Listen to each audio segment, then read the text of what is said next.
চতুর্থ শ্রেণীর প্রিয় শিক্ষার্থী এচালদার চার ইউটিউব চ্যানেল থেকে তোমাদের সবাইকে স্বাগতম। আজকে তোমাদের আরেকটি নতুন ভিডিও নিয়ে হাজির হয়েছি ইংরাজি মডেল প্রশ্ন সিলেবাস সহ সেট নম্বর 2। অর্থাৎ আমি ইতিমধ্যে আরও একটি সেট তোমাদের দিয়েছি, তোমরা ইতিমধ্যে জেনেছো। নতুন নম্বর বিভাজন অনুসারে হলিস্টিক রিপোর্ট কার্ড অনুযায়ী 20 মার্কের যে তোমাদের প্রশ্ন প্রথম পর্যায়ক্রমিক মূল্যায়ন সেটা অনুষ্ঠিত হবে।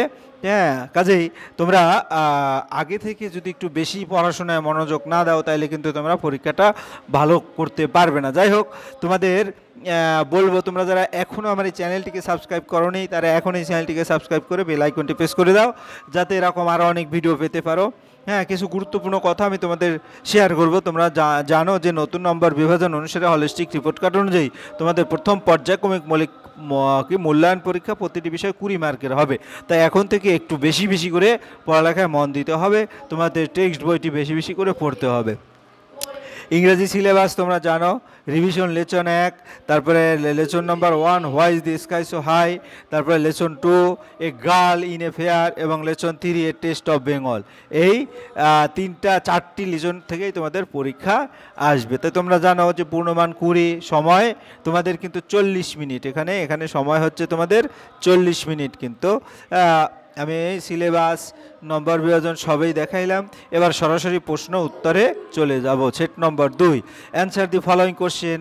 হ্যাঁ, এনি টু। এখানে আমি একটু প্রশ্ন 6টি প্রশ্ন দিয়েছি, 2টো প্রশ্ন। পরীক্ষা হলে হয়তো 3টি প্রশ্ন আসবে, সেখান থেকে 2টি প্রশ্ন অ্যান্সার করতে হবে তোমাদের। এরকম 6টি প্রশ্ন আছে। হ্যাঁ, তাই 6টি প্রশ্নের উত্তর আমি এখানে দেখিয়ে দিয়েছি। Answer the following question. দেখো, why was old woman angry at the sky. এখানে অ্যান্সার আছে, এরকম অ্যান্সার আছে। আমি বাংলা মানে সহ তোমাদের সুন্দর করে সমাধান দেখাবো। যাই সরাসরি বাংলা অ্যান্সার সহ চলে যাই। অ্যান্সার এখানে কি, why was the old woman angry at the sky. বৃদ্ধ কেন আকাশের উপর রেগে গিয়েছিলেন? The rain made the Swift area more muddy so she become angry. অর্থাৎ কি, বৃষ্টিতে ভিজে যাওয়া এলাকা আরও কর্দমাক্ত হয়ে উঠছে, সুতরাং সেই কারণে তিনি রেগে গেলেন। What does Sujoy buy at the fair. মেলায় সুজয় কি কিনবে? Sujoy buys a doll and a mask of tiger at the fair. Sujoy মেলা থেকে একটি পুতুল, একটি বাঘের মুখোশ কেনে। এরপরে what did Google have for lunch. মধ্যাহ্নভোজে গুগল কি খেয়েছিল? Google had a tasty rohu curry and rice in his lunch. Google তার মধ্যাহ্নভোজে একটি সুস্বাদু রুহি তরকারি এবং তার ভাত খেয়েছিলেন। Why was the day unforgettable for Google. গুগলের জন্য দিনটি অবিস্মরণীয় ছিল কেন?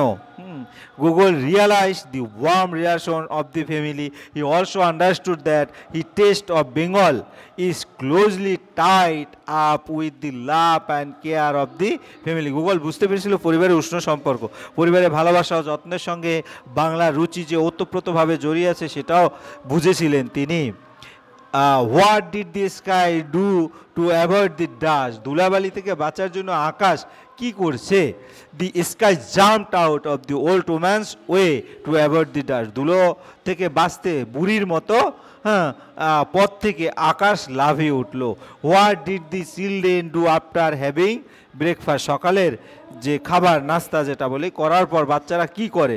The children played in the courtyard after breakfast. নাস্তা সেরে বাচ্চারা উঠোনে খেলা করত। এই হচ্ছে 6টি প্রশ্ন। এবারে write T for true and F for false statement in the given boxes. Answer any 4 question. অর্থাৎ 4টি প্রশ্নের উত্তর দেবে, প্রতিটা প্রশ্নে হাফ নম্বর থাকবে। Mimi and Raju are not excited about hearing the story. এটা ফল ছিল, কারণ তারা এক্সাইটেড ছিল। Once upon a time children played with the sky. এটা কিন্তু ট্রু। এই গল্পের প্রথমে এটা বলা হয়েছিল। The dolls are made of wood. না, এটা ডলচার এটা কাঠ দিয়ে তৈরি ছিল না, এখানে false. Mansur is Rubina's father. এটা ট্রু, মঞ্চুর রুবিনার বাবাই ছিল। Google did not try any Bengali dish at his cousin's house. এটা ফলস, কারণ সে ট্রাই করেছিল। Rivu and Gouri like the taste of hilsa fish. এটা ট্রু। এরপরে আমরা চলে যাব tick the most appropriate answer from the alternative given answer any 4 question. হ্যাঁ, প্রতিটা প্রশ্নে হাফ মার্ক করে। Google was not particularly fond of egg, rice নাকি মিট? উত্তর হবে রাইস। অর্থাৎ এখানে রাইসের উপরে টিক মারবে। এরকম 4টা প্রশ্ন তোমাদের উত্তর তোমরা যদি দিতে পারো তাহলে তোমরা পূর্ণাঙ্গ নম্বর পাবে।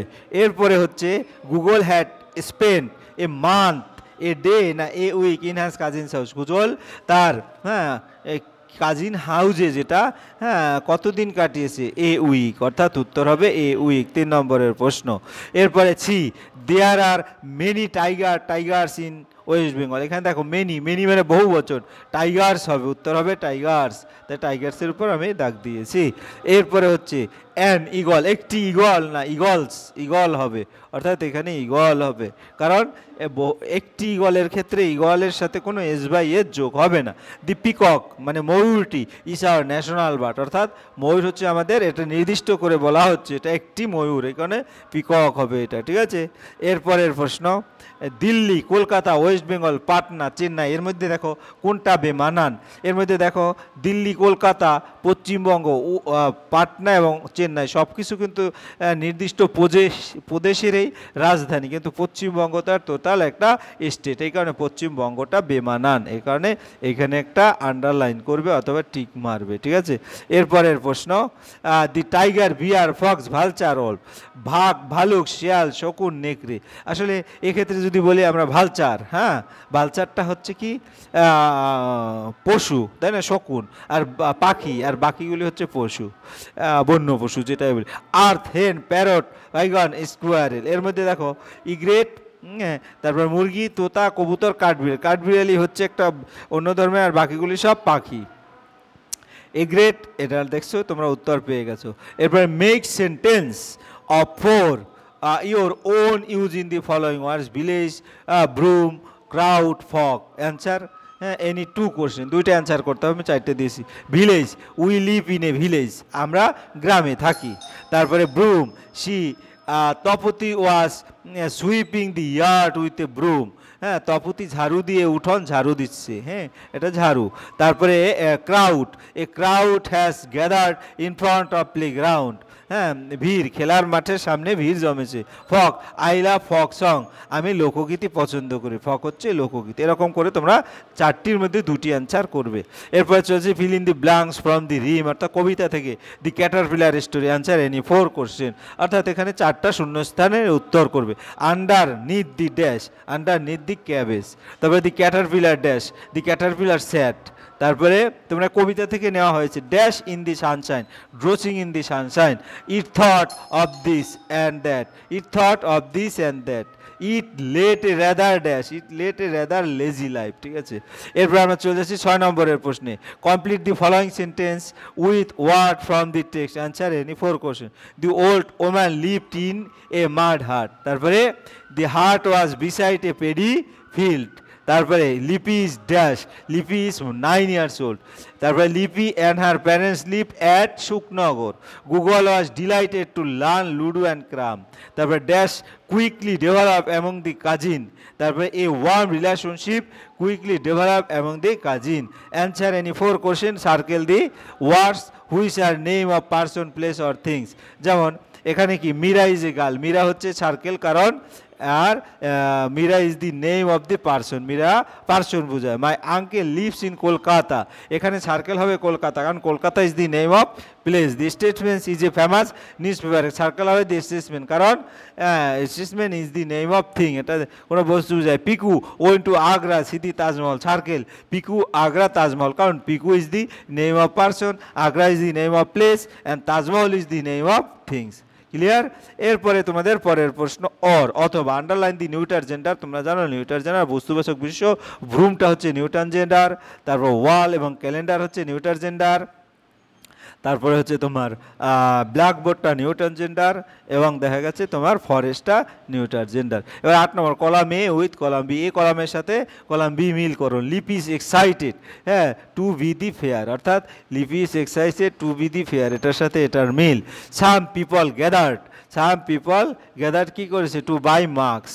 তারপরে লিপি মিটস রুবিনার্স কি, ইনসাইড মনসুর শপ, ঠিক আছে, ইনসাইড মনসুর শপ। তারপর Mansur sell doll, made of burnt clay. এই হচ্ছে তোমাদের 8 নম্বরের প্রশ্ন। এরপরে চলে যাচ্ছি 9 number. Complete the following table now and then দিয়ে কমপ্লিট করবে। তো গো মানে যাও, আর ওয়েন্ট মানে গিয়েছিল, এই কারণে গো এর জায়গায় ওয়েন্ট হবে, ঠিক আছে, ওয়েন্ট। তারপরে ডাই মারা, আর এটা মেরে মানে পাস্ট টেন্স, এটা ডাই মরে গেছে, আর এটা হ্যাঁ মরে গিয়েছিল। গিফট মানে দান করা, এটা গেভ দান করেছিল। পিকড, টেক, টুক, আর প্লেট। এভাবে করে মিল করে যে কোনো 4টি অ্যান্সার করবে, ঠিক আছে। এরপরে right 4 sentence on your favourite food item, use the following hints. তাহলে এখানে 4 সেন্টেন্স তোমার ফলোয়িং হিন্টস ব্যবহার করে 4টা সেন্টেন্স লিখবে, 2 mark. I like Ilisha fish, name of the food item.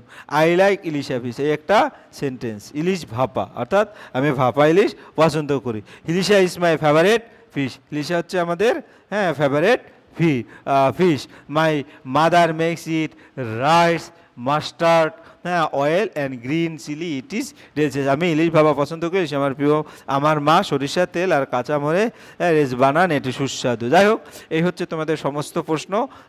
তোমরা পরিশেষ বল, তোমরা যদি ভিডিওটি ভালো লাগলে অবশ্যই লাইক কমেন্ট শেয়ার করতে ভুলবে না।